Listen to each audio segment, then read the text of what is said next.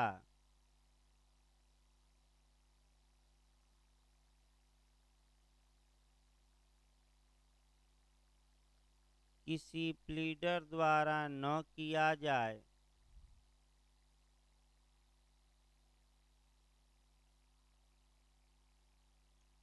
तथा न्यायालय को यह प्रतीत हो कि तथा न्यायालय को यह प्रतीत हो कि महसूस हो प्रतीत हो कि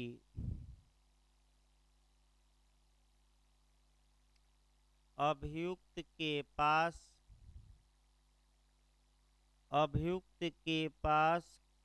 किसी प्लीडर को नियुक्त करने के लिए अभियुक्त के पास किसी प्लीडर को नियुक्त करने के लिए पर्याप्त साधन नहीं है पर्याप्त साधन नहीं है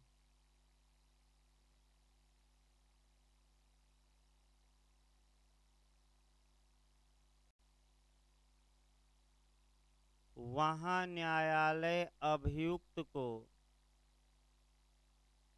वहाँ न्यायालय अभियुक्त को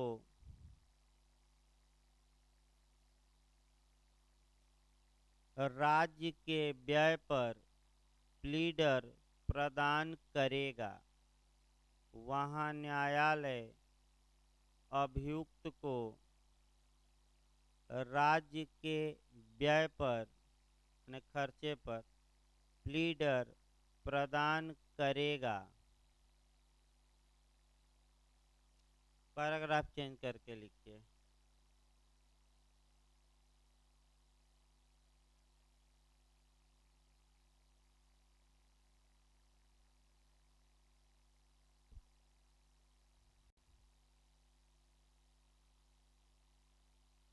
चूंकि सीआरपीसी की धारा 304 में चूंकि सीआरपीसी की धारा 304 में केवल सत्र न्यायालय के समक्ष केवल सत्र न्यायालय के समक्ष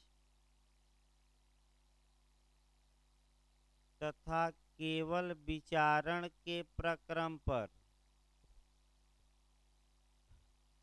तथा केवल विचारण के प्रक्रम पर निःशुल्क विधिक सहायता का अधिकार था निःशुल्क विधिक सहायता का अधिकार था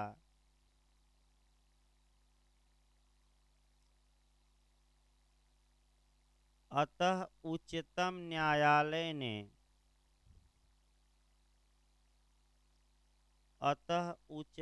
न्यायालय ने खत्री बनाम स्टेट ऑफ बिहार यानी कि खत्री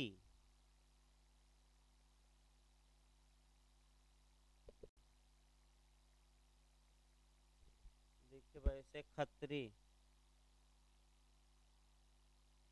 खत्री बनाम स्टेट ऑफ बिहार यानी कि बिहार राज्य खत्री बनाम बिहार राज्य AIR 1981 supreme court AIR 1981 supreme court के बाद में यह निर्णय दिया कि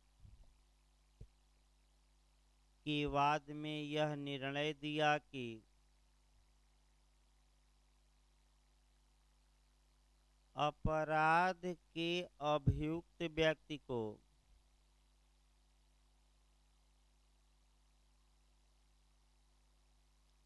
अपराध के अभियुक्त व्यक्ति को प्रत्येक स्तर पर, यानी कि अन्वेषण, जांच, विचारण, अपील, प्रत्येक स्तर मतलब ये हुआ प्रत्येक स्तर पर निःशुल्क विधिक सहायता का अधिकार, प्रत्येक स्तर पर निःशुल्क विधिक सहायता का अधिकार अनुच्छेद 21 के तहत, अनुच्छेद 21 के तहत एक मूल अधिकार होगा। अनुच्छेद 21 के तहत एक मूल अधिकार होगा, यानी कि सुप्रीम कोर्ट ने दायरा बढ़ा दिया, भले सीआरपीसी में कुछ भी लिखा हो। अंत में लिखिए भाई, आपका पैराग्राफ चेंज करिए, लास्ट लाइन लिखिए, वर्तमान समय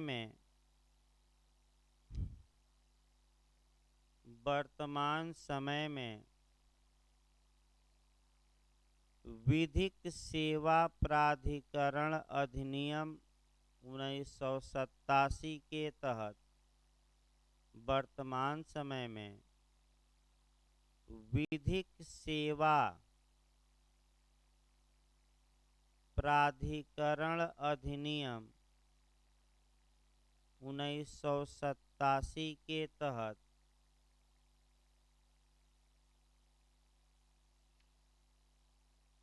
किसी अपराध के अभियुक्त व्यक्ति को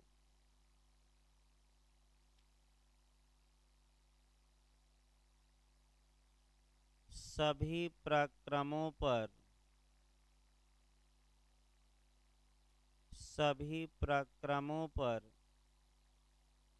राज्य के व्यय पर, एक खर्चा राज्य देगा, सभी प्रक्रमों पर राज्य के व्यय पर निःशुल्क विधिक सहायता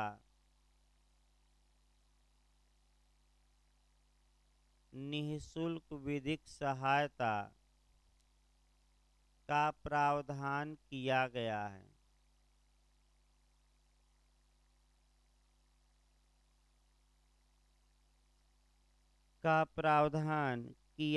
है।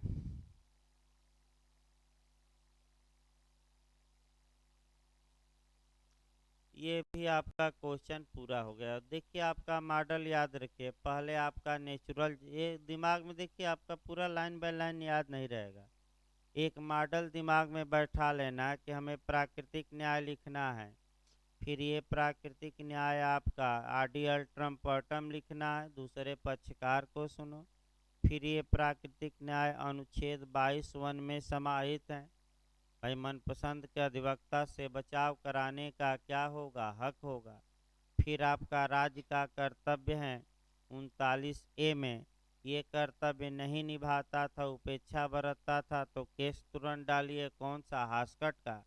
फिर सीआरपीसी की 2 धाराएं 303 और 304, और 304 का दायरा क्या है, व्यापक की सीमित, तो फिर केस आया खत्री का, दायरा व्यापक करा दीजिए।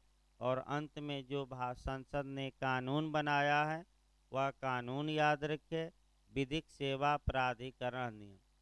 देखिए ये मॉडल आपका, मैं बता दूं आपका, देखिए रट कर आप नहीं लिख सकते, ये मॉडल आपका ये होना चाहिए कि दिमाग में ये बैठा लीजिए, इसी को आप 6-7 लाइन में लिख लीजिए, मैंने घर पे जाके, और ये मॉडल दिमाग में रहेगा, इसी की आप क्या करेंगे, व्याख्या।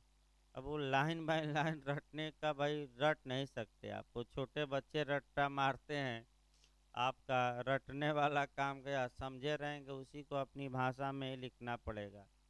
भले मैं लिखवा रहा हूँ लेकिन जब लिखते समय आप अपना कन्वर्ट मन अपनी भाषा में लिखेंगे, हूबहू उतारना मुश्किल है।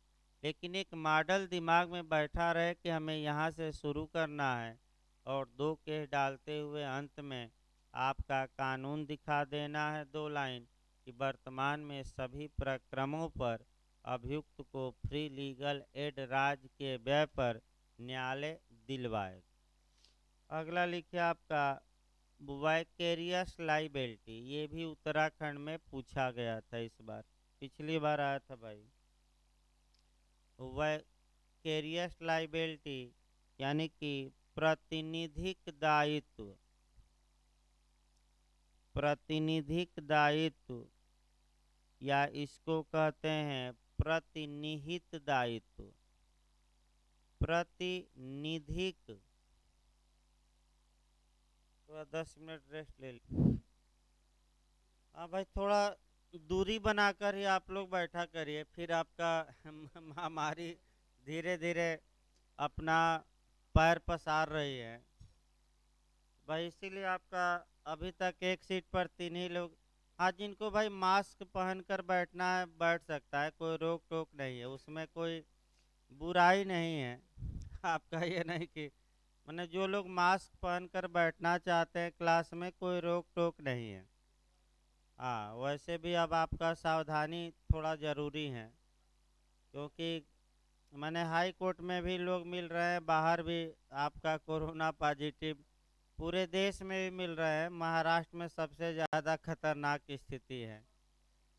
अब जो भी मैंने आपका अचानक घटा था फिर बढ़ने लगा, अब कहाँ तक सही है क्या, कि चुनाव हो सकता है, चुनाव हो जाए तो फिर घटने लगे लेकिन 1 माह तक तो अभी रहेगा ही। लिखिए भाई आपका, देखिए जो क्वेश्चन आपका लिखवाया जा रहा था ये उत्तराखंड मेंस में बना था, एपीओ में, इसको सतर्क रहना है आपका। लिखिए प्रतिनिधिक दायित्व, या हेडिंग डलवाई गई थी, या प्रतिनिहित दायित्व भी कहते हैं। आसान भाषा में इसको कहते हैं दूसरों के लिए दायित्व।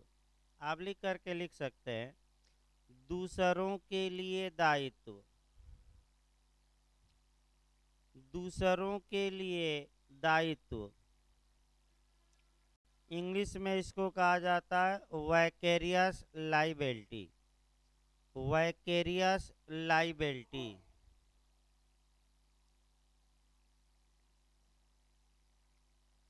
लिखिए भाई आपका, प्रतिनिधिक दायित्व का शाब्दिक अर्थ होता है, उत्तर लिखिए इसका,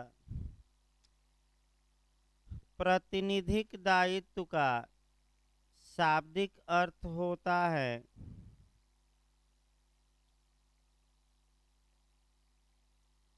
दूसरों के लिए दायित्व,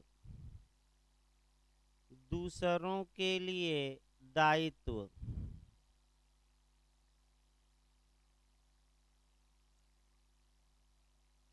खड़े पैर देकर लिखिएगा। सामान्यतः कोई भी व्यक्ति, सामान्यतः कोई भी व्यक्ति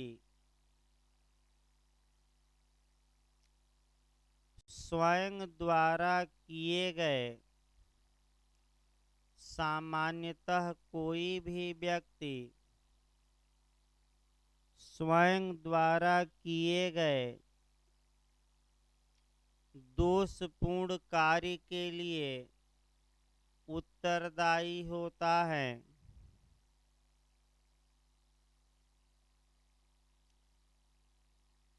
सामान्यतः कोई भी व्यक्ति स्वयं द्वारा किए गए दोषपूर्ण कार्य के लिए उत्तरदायी होता है, कामा देकर लिखिएगा, दूसरों के द्वारा किए गए, दूसरों के द्वारा किए गए दोषपूर्ण कार्य के लिए, दूसरों के द्वारा किए गए दोषपूर्ण कार्य के लिए उत्तरदायी नहीं होता,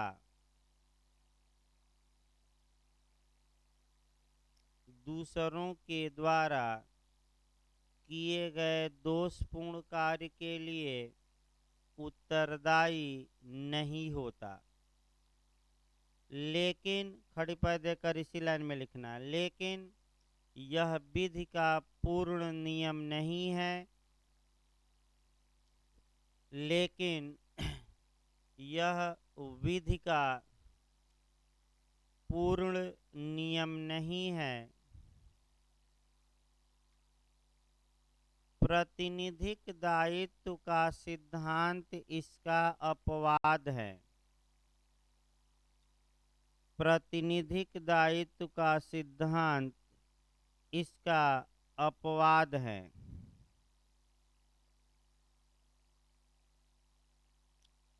जहाँ की कोई व्यक्ति कुछ दशाओं में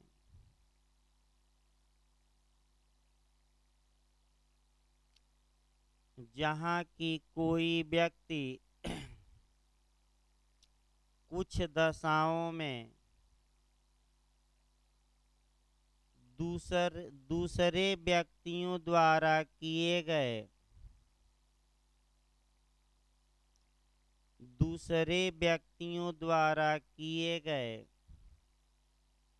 दोषपूर्ण कार्य के लिए दूसरे व्यक्तियों द्वारा किए गए दोषपूर्ण कार्य के लिए उत्तरदायी ठहराया जाता है। उत्तरदायी ठहराया जाता है।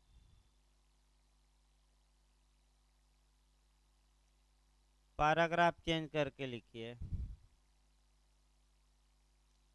यह सिद्धांत सिविल मामलों में लागू होता है।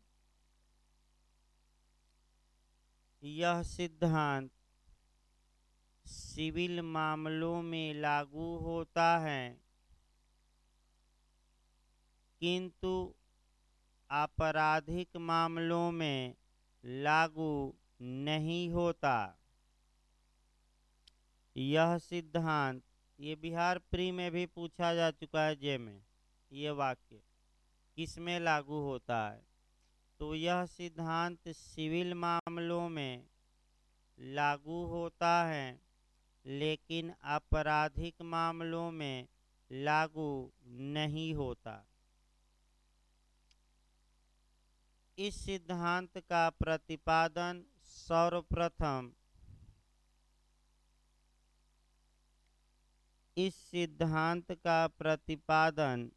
सर्वप्रथम आर बनाम Higgins R versus Higgins R बनाम हिगिंस 1730 का केस है। आर वर्सेज हिगिंस 1730 के बाद में किया गया। 1730 का वाद है। ये यूपीजे में 2-3 बार प्री में पूछा जा चुका है, पीओजे में। आर बनाम हिगिंस 1730 के वाद में किया गया तथा यह निर्णय दिया गया कि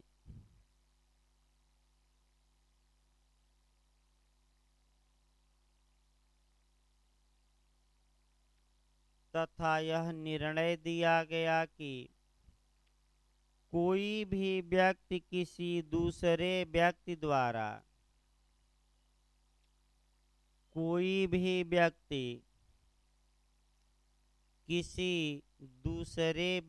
द्वारा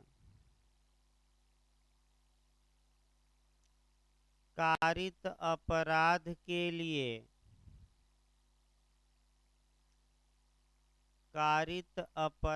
के लिए प्रतिनिधिक दायित्व के अधीन नहीं होगा। प्रतिनिधिक दायित्व के अधीन नहीं होगा।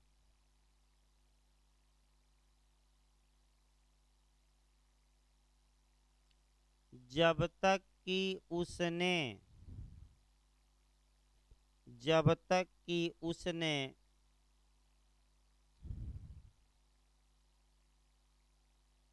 पूर्वानुमति या सम्मति न दे रखी हो, जब तक कि उसने पूर्वानुमति या सम्मति न दे रखी हो।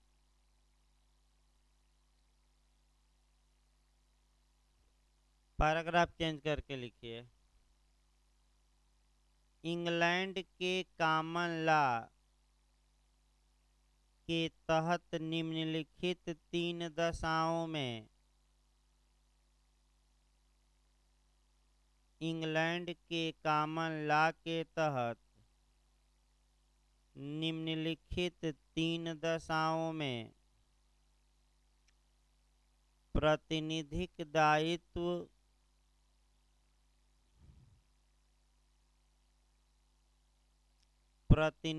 दायित्व आपराधिक मामलों में उत्पन्न होता है। माने ये अपवाद चल रहे हैं।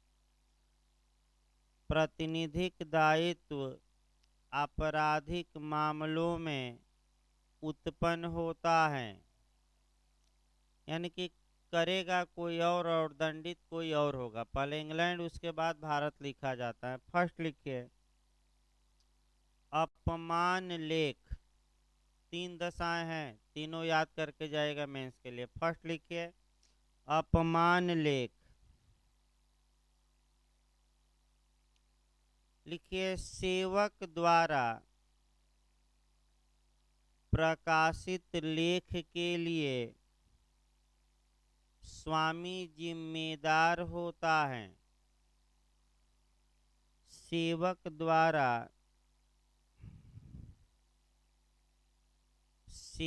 द्वारा प्रकाशित लेख के लिए स्वामी जिम्मेदार होता है।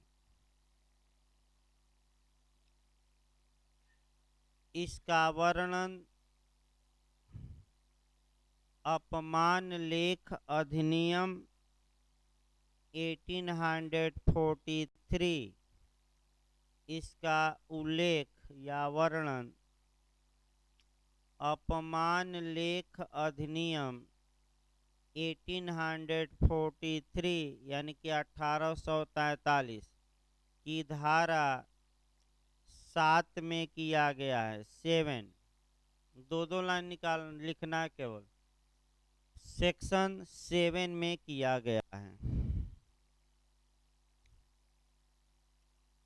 दूसरा लिखिए अपवाद लोक उपताप, यानी कि इंग्लिश में कहते हैं पब्लिक न्यूसेंस। लोक उपताप पब्लिक न्यूसेंस, ये इंग्लैंड में अपवाद चल रहे हैं, भारत में नहीं। याद रखिए कहाँ लिखवा जा रहा अभी लिखिए सेवक द्वारा किए गए लोक उपताप के लिए स्वामी जिम्मेदार होता है। सेवक द्वारा किए गए लोक उपताप के लिए स्वामी जिम्मेदार होता है।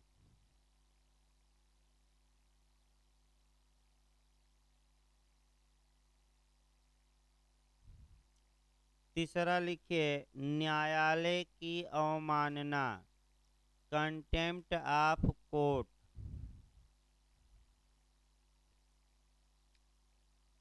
कंटेम्प्ट ऑफ कोर्ट लिखिए सेवक द्वारा की गई न्यायालय की अवमानना हेतु सेवक द्वारा की गई न्यायालय की अवमानना हेतु स्वामी जिम्मेदार होता था। सेवक द्वारा की गई न्यायालय की अवमानना हेतु स्वामी जिम्मेदार होता था, लेकिन न्याय प्रशासन अधिनियम 1960, लेकिन न्याय प्रशासन अधिनियम 1960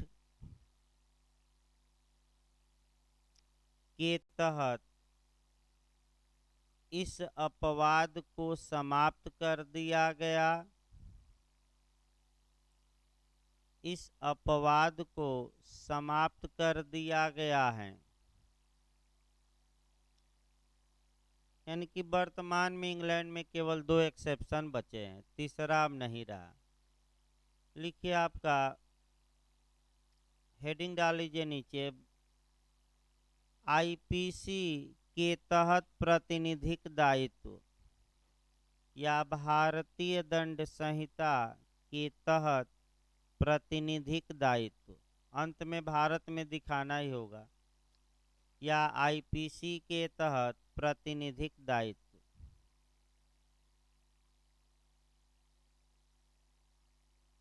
लिखिए पैराग्राफ चेंज करके भाई, भारतीय दंड संहिता 1860 की धाराएं, भारतीय दंड संहिता 1860 1860 की धाराएं 154, 155 तथा 156 में, ये प्री में भी कई बार आ चुका है, 154, 155 तथा 156 में प्रातिनिधिक दायित्व का सिद्धांत समाहित किया गया है। केवल 3 सेक्शन है, 154, 155, 156 में प्रातिनिधिक दायित्व का सिद्धांत समाहित किया गया है। अब वही तीनों धाराओं को 2-2, 3-3 लाइन लिखिएगा, पूरा नहीं लिखना है। लिखिए भाई, धारा, नीचे हेडिंग डाल लीजिए, धारा 154,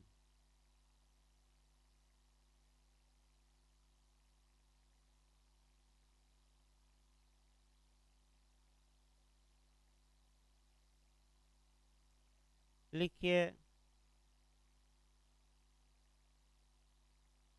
जब कभी कोई विधि विरुद्ध जमाव या बलवा हो,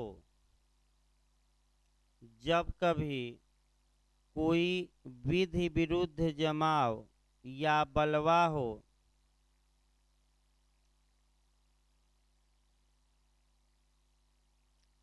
कामा दीजिए, तब जिस भूमि पर ऐसा विधि विरुद्ध जमाव या बलवा किया जाए, तब जिस भूमि पर ऐसा विधि विरुद्ध जमाव या बलवा किया जाए,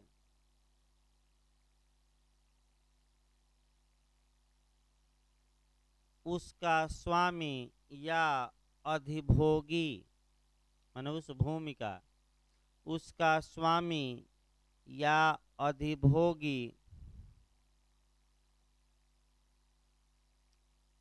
1000 रुपये से अनधिक जुर्माने के दंड से, 1000 रुपये से अनधिक, अनधिक मतलब अधिक नहीं, 1000 रुपये से अनधिक जुर्माने के दंड से दंडनीय होगा।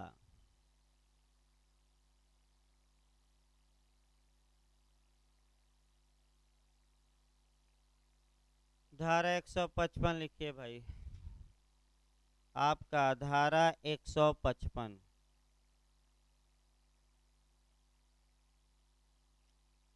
लिखिए, जिस व्यक्ति के फायदे के लिए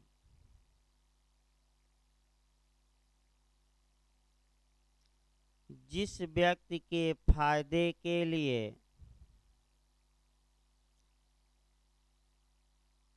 बलवा या विधि विरुद्ध जमाव किया गया हो, जिस व्यक्ति के फायदे के लिए बलवा या विधि विरुद्ध जमाव किया गया है, बलवा या विधि विरुद्ध जमाव किया गया है, वह व्यक्ति जुर्माने से दंडनीय होगा। भाई जुर्माने की रकम नहीं लिखना है, वह व्यक्ति जुर्माने से दंडनीय होगा।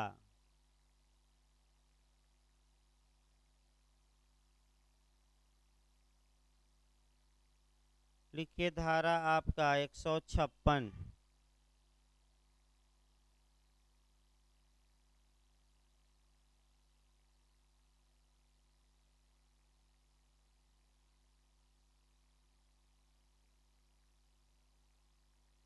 लिखिए उस स्वामी या अधिभोगी के अभिकर्ता का दायित्व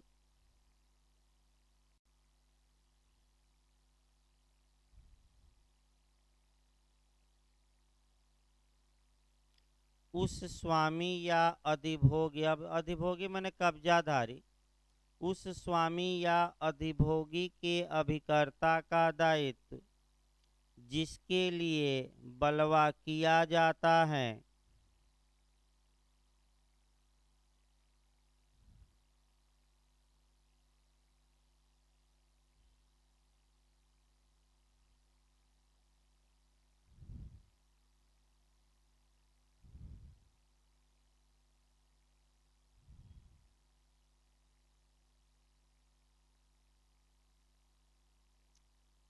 तब ऐसा व्यक्ति जुर्माने से दंडनीय होगा। इसमें भी रकम नहीं दी गई है, यानी कि तीनों में कारावास नहीं है, एक और ध्यान रखना है। क्योंकि भाई करे कोई और भरे कोई और का सिद्धांत लागू हो रहा है, तो आपका कारावास नहीं बल्कि केवल क्या है, माने कम दंड है, ज़्यादा नहीं है, तो जुर्माने से दंडनीय होगा। अगला प्रश्न बनाइए भाई, आपका ये भी समाप्त हो गया।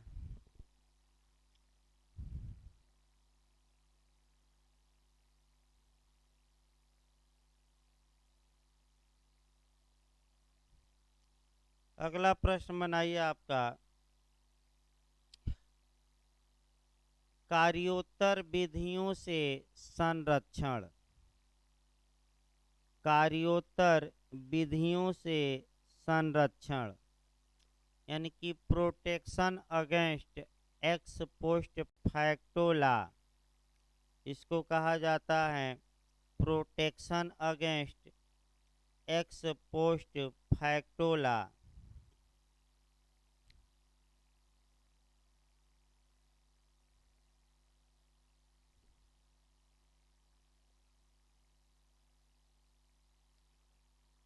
लिखिए आपका उत्तर भाई, भारतीय संविधान के अनुच्छेद, भारतीय संविधान के अनुच्छेद 20(1) में, 20 का कोष्ठ में 1, 20(1) में इस सिद्धांत को समाहित करते हुए, 20(1) में इस सिद्धांत को समाहित करते हुए यह कहा गया है कि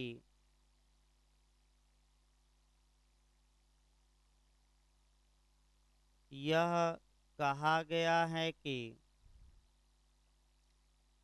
किसी भी व्यक्ति को,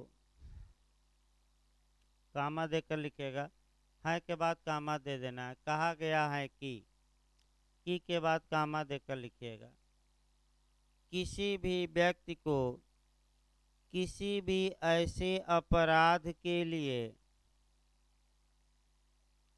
किसी भी व्यक्ति को किसी भी ऐसे अपराध के लिए दोष सिद्धि प्रदान न की जाएगी। दोष सिद्धि प्रदान न की जाएगी यानी कि दंडित नहीं किया जाएगा। दोष सिद्धि प्रदान न की जाएगी, कामा दीजिए, जो उस समय जो उस समय, कामा दीजिए, फिर जब वह कार्य किया गया था,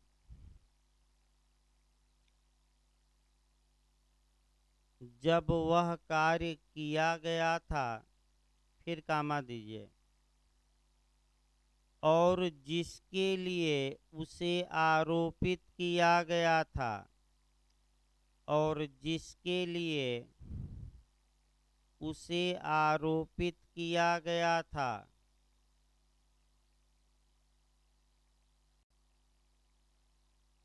फिर कामा देना है। किसी ऐसी विधि का,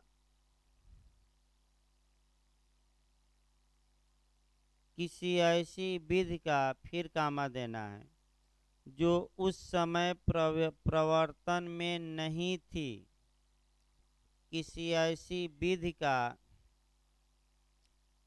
जो उस समय प्रवर्तन में नहीं थी यानी कि लागू नहीं थी, प्रवर्तन में नहीं थी, कामा दीजिए, उल्लंघन न था, उल्लंघन न था,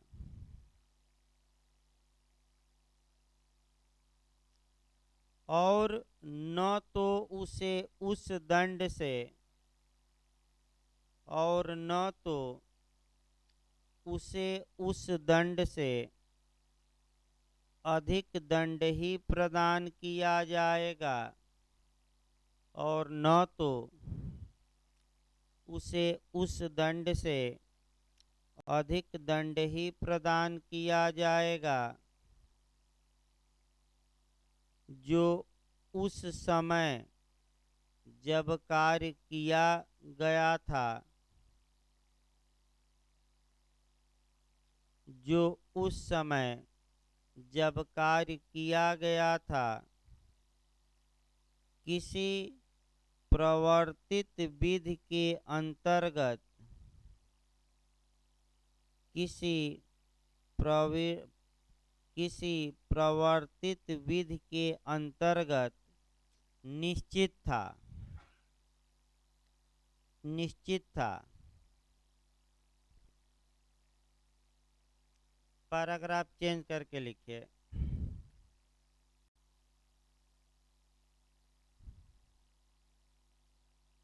उपर्युक्त सिद्धांत से दो बातें स्पष्ट होती हैं। अब उसको तोड़ तोड़ कर लिखा जाए। उपर्युक्त सिद्धांत से दो बातें स्पष्ट होती हैं।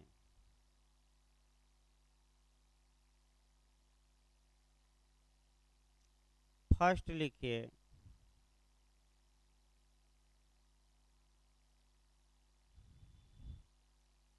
आपराधिक मामलों में सारवान विधियों को, आपराधिक मामलों में सारवान विधियों को भूतलक्षी प्रभाव नहीं दिया जा सकता।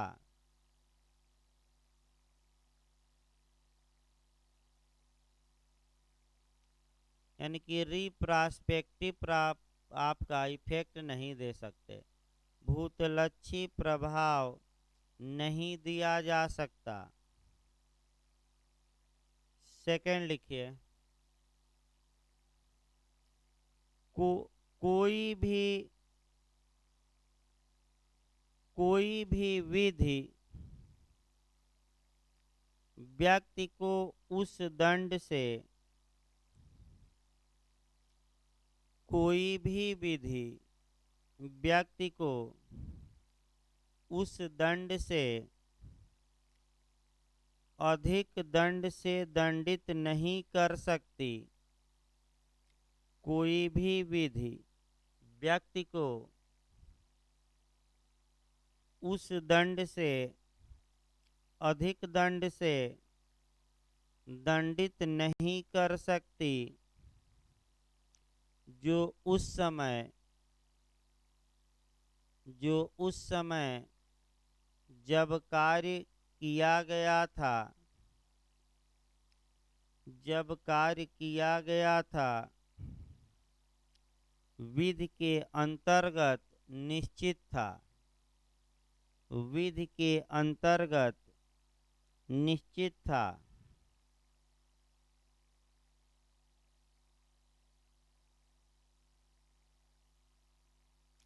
पैराग्राफ चेंज करके लिखिए भाई। आपराधिक मामलों का यह नियम है कि पैराग्राफ चेंज कर लीजिए, व्याख्या 5-6 लाइन लिखवाना है। आपराधिक मामलों का यह नियम है कि विधि के बिना अपराध नहीं हो सकता। विधि के बिना अपराध नहीं हो सकता।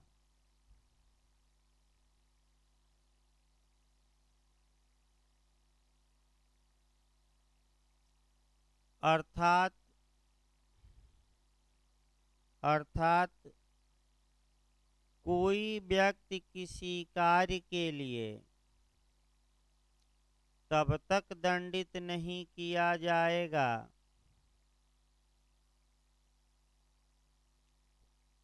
अर्थात कोई व्यक्ति किसी कार्य के लिए तब तक दंडित नहीं किया जाएगा जब तक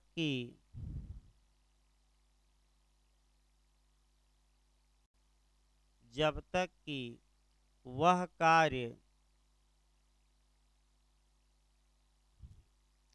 किसी विधि द्वारा अपराध घोषित न किया गया हो। जब तक कि वह कार्य किसी विधि द्वारा अपराध घोषित न किया गया हो।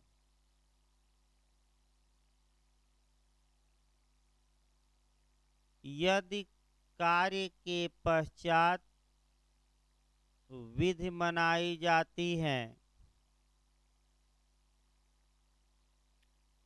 यदि कार्य के पश्चात विधि बनाई जाती है तब उस विधि के लागू होने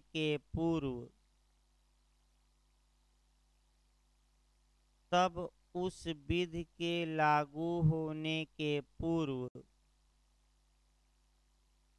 किए गए कार्य के लिए उस विधि के लागू होने के पूर्व किए गए कार्य के लिए व्यक्ति दंडित नहीं होगा। व्यक्ति दंडित नहीं होगा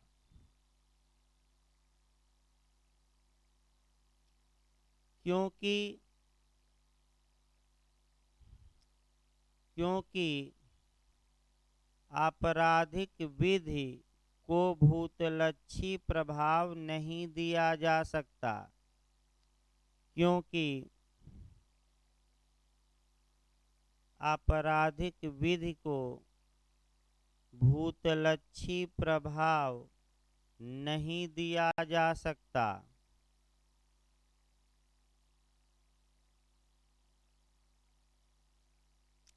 पैराग्राफ चेंज करके लिखिए।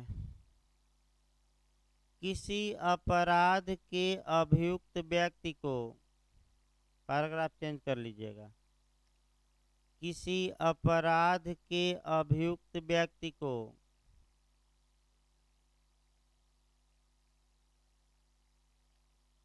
उस दंड से अधिक दंड नहीं दिया जा सकता, उस दंड से अधिक दंड नहीं दिया जा सकता।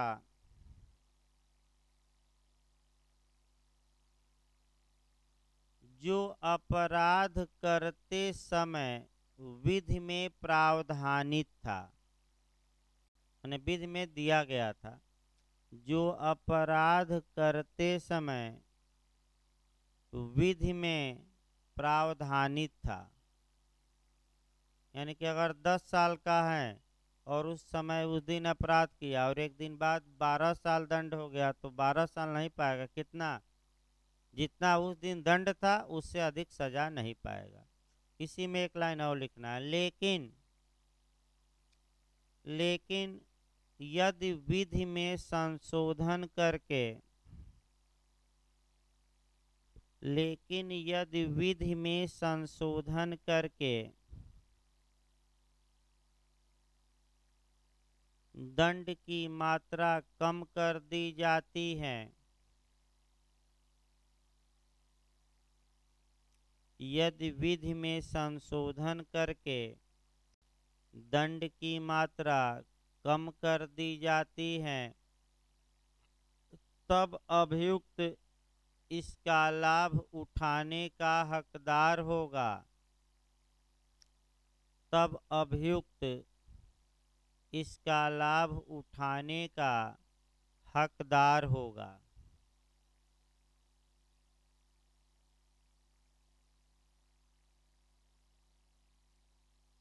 ये सिद्धांत आपका टिप्पणी में आता है, एक 1.25 पेज देखना। अगला लिखिए सिद्धांत भाई, अगला प्रश्न बनाइए।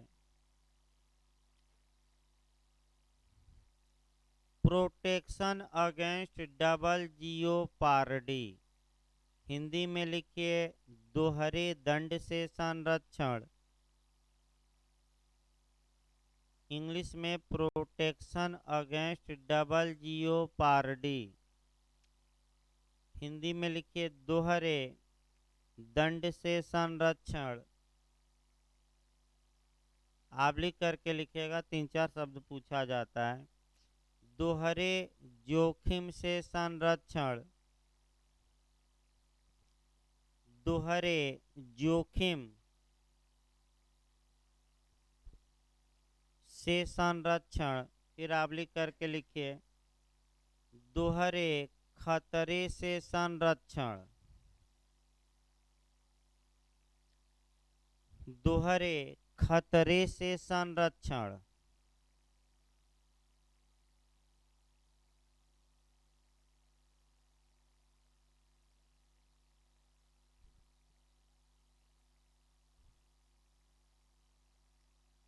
लिखिए पैराग्राफ चेंज करके भाई, इसको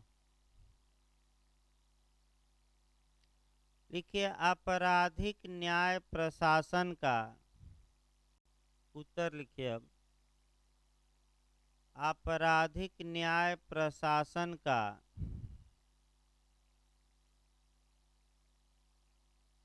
एक महत्वपूर्ण सिद्धांत यह है कि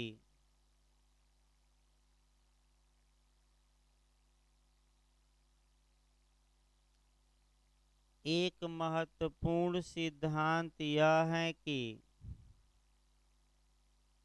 किसी व्यक्ति को एक ही अपराध के लिए, किसी व्यक्ति को एक ही अपराध के लिए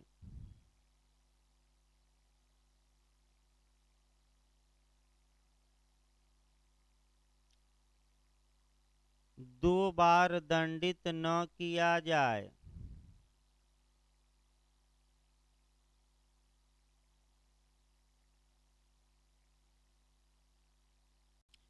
दो बार दंडित न किया जाए।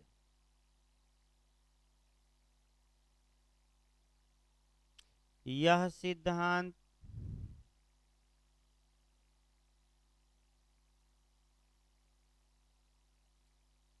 कॉमन लॉ के सुक्ति,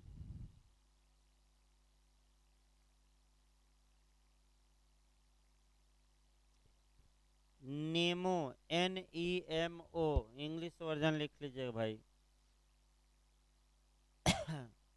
नेमो, NEMO, नेमो। डेप्ट, DEBET, एक ही लाइन में आप लिखिएगा, DEBET, नेमो डेप्ट, DEBET,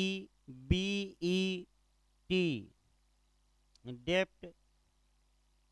प्रोडेम, PROE, अगला शब्द लिखिएगा PROE, मैक्सिम है भाई, PROE, ADEM, PROEADEM।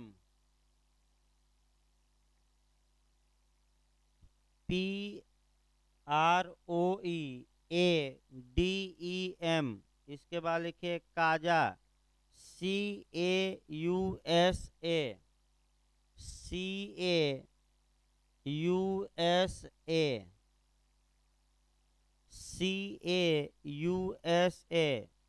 बिस, BIS, बिस। वैक्सरी, VEXARI, VEXARI,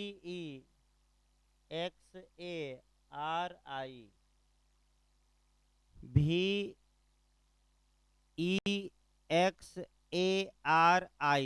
वैक्सरी। भाई इसको याद करना पड़ेगा लिखते समय। मैक्सिम, वाक्य पूरा बोलिए तो। अब यह सिद्धांत कॉमन लॉ के सूक्ति,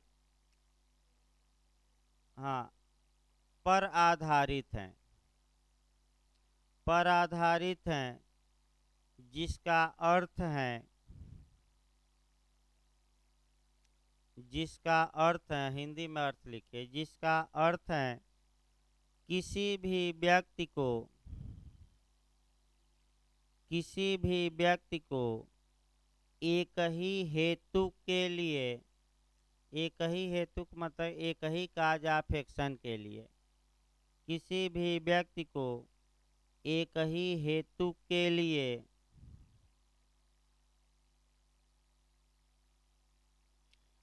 दो बार तंग नहीं किया जाना चाहिए, दो बार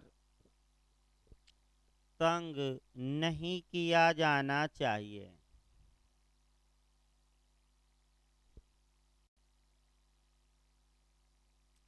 पैराग्राफ चेंज करके लिखिए।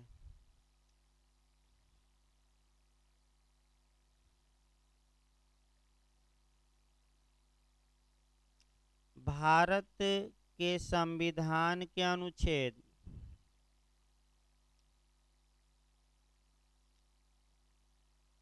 20 के क्लाज 2 में इसे मूल अधिकार के रूप में मान्यता देते हुए, इसे मूल अधिकार के रूप में मान्यता देते हुए यह कहा गया है कि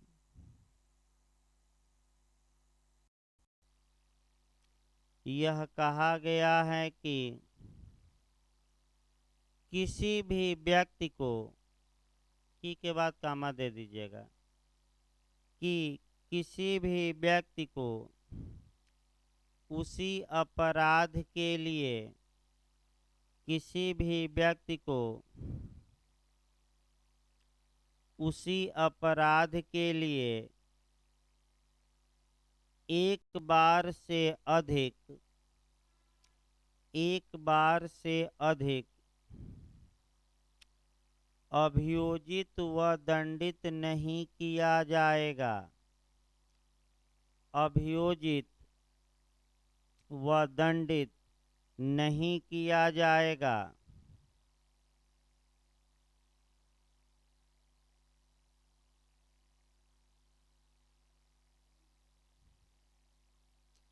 पैराग्राफ चेंज करके लिखिए। भारत में इस संरक्षण का दायरा सीमित है। भारत में इस संरक्षण का दायरा सीमित है, जबकि अमेरिका तथा इंग्लैंड में जबकि अमेरिका तथा इंग्लैंड में इसका क्षेत्र व्यापक है। जबकि अमेरिका तथा इंग्लैंड में इसका क्षेत्र व्यापक है।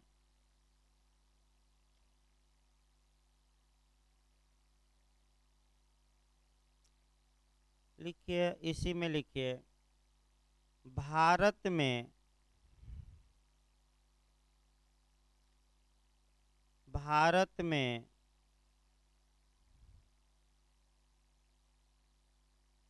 एक ही अपराध के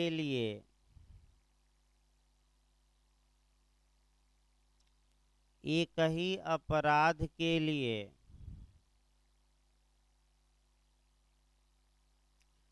पुनः अभियोजित और दंडित तब नहीं किया जाएगा पुनः अभियोजित और दंडित तब नहीं किया जाएगा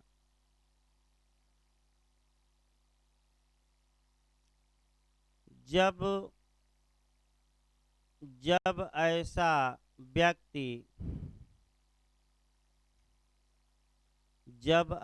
व्यक्ति प्रथम विचारण में दोष सिद्ध हुआ हो। जब ऐसा व्यक्ति प्रथम विचारण में दोष सिद्ध किया गया हो, सजा पाए पहले विचारण में दोष सिद्ध किया गया हो। यदि प्रथम विचारण में अभियुक्त दोष मुक्त कर दिया गया हो,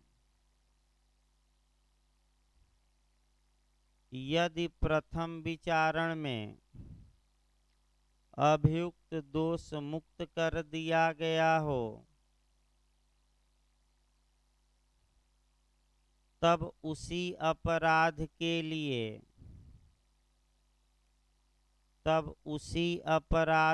लिए उसे पुनः अभियोजित और दंडित किया जा सकता है। तो उसी अपराध के लिए उसे पुनः अभियोजित और दंडित किया जा सकता है।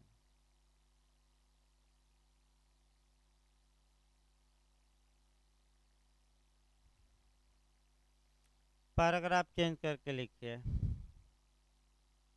दंड प्रक्रिया संहिता 1973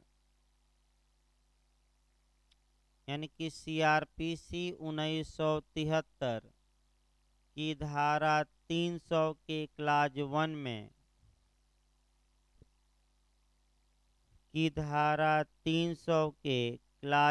में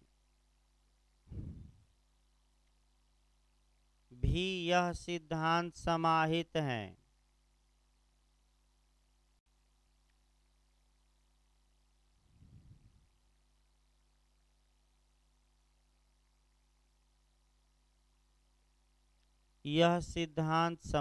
है लेकिन इसका क्षेत्र व्यापक है। संविधान से क्या है? व्यापक। ये इंटरव्यू में पूछा गया था बिहार जे में। लेकिन इसका क्षेत्र व्यापक है, जिसके तहत, अब 2-4 लाइन यहाँ दिखाना पड़ेगा, जिसके तहत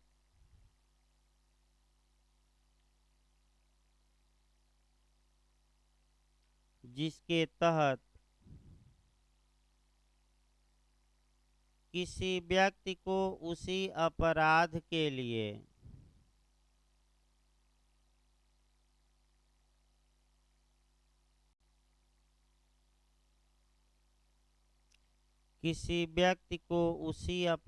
के लिए एक से अधिक बार अभियोजित और दंडित नहीं किया जाएगा।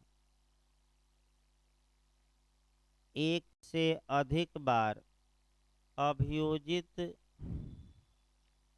और दंडित नहीं किया जाएगा।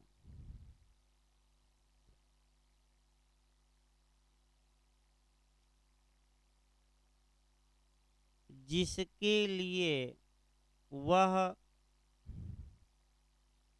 एक बार दोष मुक्त या दोष सिद्ध हो चुका हो। जिसके लिए वह एक बार यानी कि प्रथम बार, जिसके लिए वह एक बार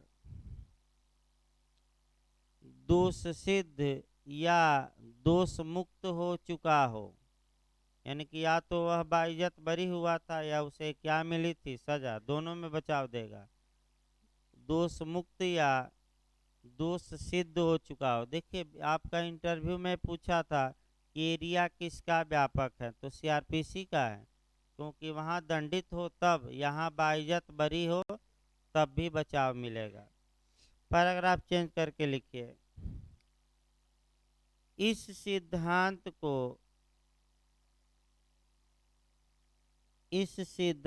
को भारत में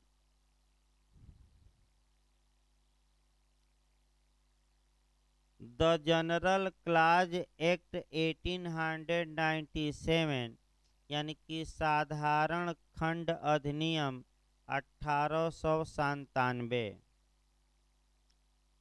साधारण खंड अधिनियम 1897 इंग्लिश में कहा जाता है द जनरल क्लॉज एक्ट 1897।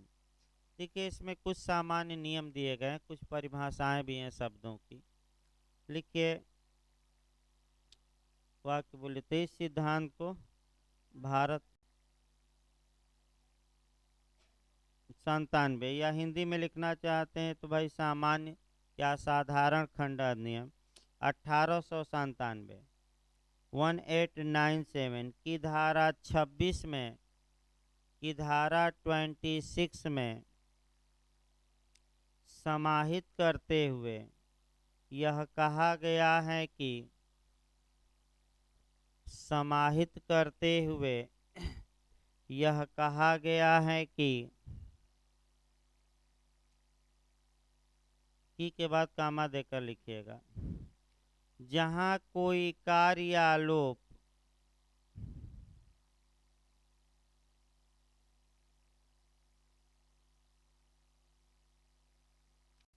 जहां कोई कार्यालोप दो या अधिक अधिनियम के अंतर्गत दो या अधिक अधिनियमों, जहां कोई कार्यालोप दो या अधिक अधिनियमों के अंतर्गत कोई अपराध गठित करता है, कोई अपराध गठित करता है, कामा दीजिए, वहां अभियुक्त उसके वहां अभियुक्त उसके या उनमें से किसी एक के अंतर्गत, वहां अभियुक्त उसके या उनमें से किसी एक के अंतर्गत अभियोजित और दंडित होगा, अभियोजित और दंडित होगा। कामा देकर लिखेगा इसी में, किंतु उसी अपराध के लिए वह दोबारा दंडनीय नहीं होगा, किंतु उसी अपराध के लिए वह दोबारा दंडनीय नहीं होगा।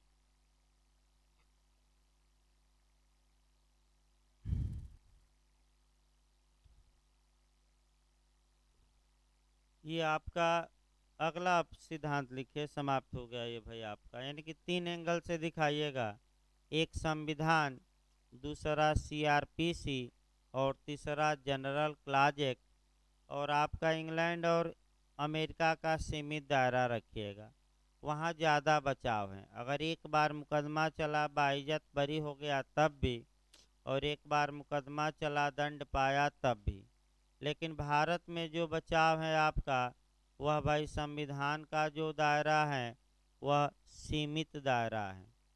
अगला सिद्धांत लिखिए भाई आपका, अगला हेडिंग डालिए, आत्म अभिशंसन से संरक्षण, यानी कि प्रोटेक्शन अगेंस्ट सेल्फ इनक्रिमिनेशन। यह अनुच्छेद 20(3) में आएगा। आत्म अभिशंसन, आत्म अभिशंसन से संरक्षण, या दूसरी भाषा में इसे कहा जाता है आत्म अपराध रोपण से संरक्षण।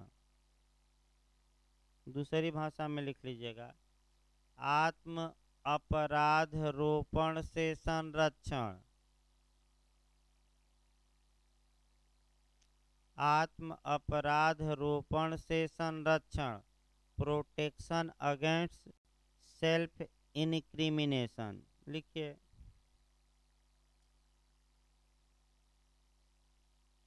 लिखिए, आपराधिक विधि के इस सिद्धांत के अनुसार, पैराग्राफ चेंज करके लिखिए भाई, आपराधिक विधि के इस सिद्धांत के अनुसार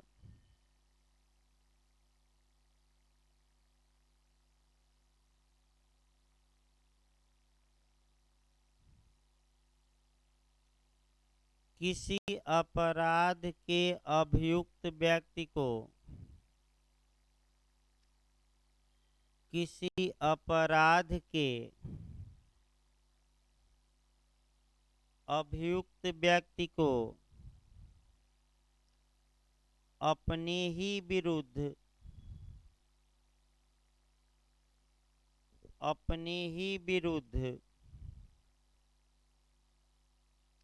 साक्ष्य देने के लिए बाध्य नहीं किया जाएगा, अपने ही विरुद्ध साक्ष्य देने के लिए बाध्य नहीं किया जाएगा।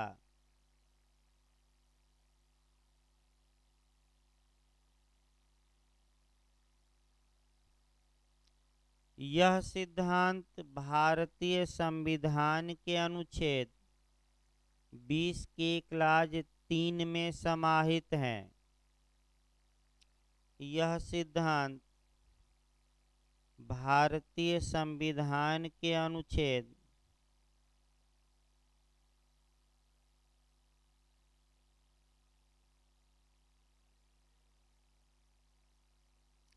20(3) क्लॉज 3 में समाहित है।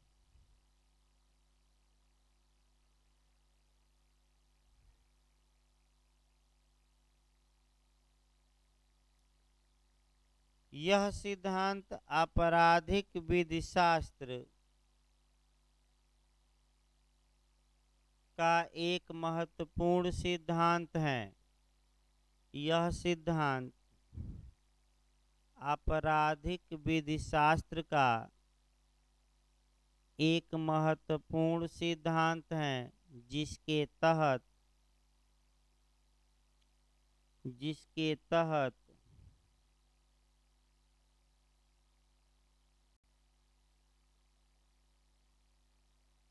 जिसके तहत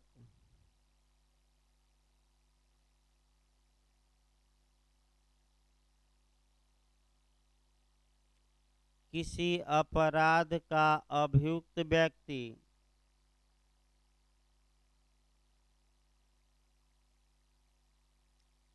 जिसके तहत किसी अपराध का अभियुक्त व्यक्ति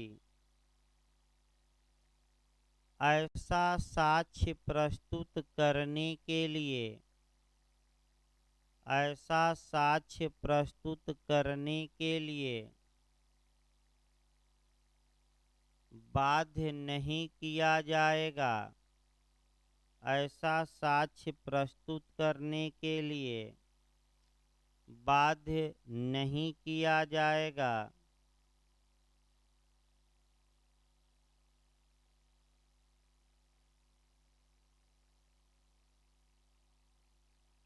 जो उसे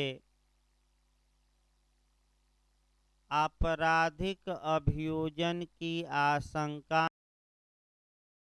उसे आपराधिक अभियोजन की आशंका में डाल दे। जो उसे आपराधिक अभियोजन की आशंका में डाल दे। इसको आगे कल लिखवाया जाएगा भाई आपका। तो ड्राफ्ट अभी कुछ क्वेश्चन करना पड़ेगा, यानी कि ड्राफ्टिंग आपका अभी याद कर लेंगे तो कल आपका, कल थोड़ा समय बढ़ाया जाएगा भाई, अचानक समय नहीं बढ़ सकता। आपका कई दिन बंद हो गया तो कल प्रयास किया जाएगा 11-12 बजे तक, माने 11 से ऊपर ही चलेगा। तो वहीं कल भी आपका लिखवाया जाएगा, पहले आईपीसी लिखवाया जाएगा, 3-4 क्वेश्चन और बचा है। जहाँ तक पढ़ाया गया है उसमें जो क्वेश्चन आपके बचे हैं भाई पहले वो लिखवाए जाएं। उसके बाद सीपीसी की भी कॉपी लेकर आइएगा। मैंने आईपीसी प्रयास किया जाएगा कि पहले पीरियड में निपट जाए। उसके बाद आपका सीपीसी की भी कॉपी कर लेकर आइएगा। अगर पूरा नहीं हुआ तो भाई सोमवार को भी एक सब्जेक्ट कोई लिखवा दिया जाएगा, ताकि इधर लिखवाने वाला कार्यक्रम आपका पूरा हो जाए। हाँ भाई, सोमवार से आपका जो शेड्यूल लगेगा बता दिया जाए। आपका नया सब्जेक्ट एक लगेगा और जो रेंट कंट्रोल बचा है अगले शनिवार को चलेगा।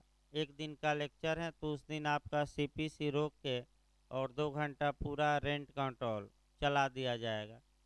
तो आपका रेवेन्यू लगेगा भाई, आपका रेंट कंट्रोल में मैंने ऊपरी के लिए ज़्यादा है। तो लास्ट में क्योंकि नए लोग आएंगे तो इसलिए भाई मजबूरी है हमारी भी कि आपका नया सब्जेक्ट लगाया जाए। और तो आपका जो उत्तर प्रदेश भू राजस्व संहिता 2006 है, अब आ गया है समय के सबसे माइनर में बड़ा है, नगर पालिका बड़ा है दो, तो ये नया भी है और लोग पढ़े भी नहीं है, पुराना कानून पढ़ते थे। तो अब समय आ गया है कि इसको पढ़ाया जाए, क्योंकि यूपीजे आपका इस माह के लास्ट या मई में चांस है, इस माह में कम चांस है, लेकिन मई वई तक आ सकती है। तो भाई हमें ये भी देखना है कि जो बड़े बड़े कानून हैं इधर निपटे रहेंगे तो छोटे तो 10-10 दिन में निपट जाएंगे, कोई दिक्कत नहीं है, बड़े न फंसे ये देखना है आपका। जैसे जेम में भी प्री में आपका सीपीसी, सीआरपीसी, आईपीसी ये सब निपटे रहेंगे तो आपका जो ये इंटरनेशनल और ये सब ज़्यादा समय नहीं लेते। तो भाई प्रयास यही करिए कि आपका अच्छे से पढ़िए, नया कानून पढ़ाया जाएगा रेवेन्यू। तो आपका कल वही 8 बजे आइए, कल लिखवाया जाएगा, सोमवार से लेक्चर चलेगा। पहले पीरियड में आपका ये रेवेन्यू ही चलेगा। भाई बेयर एक्ट आप लोग ले लिया करिए, क्योंकि भाई लंबा कानून है और समय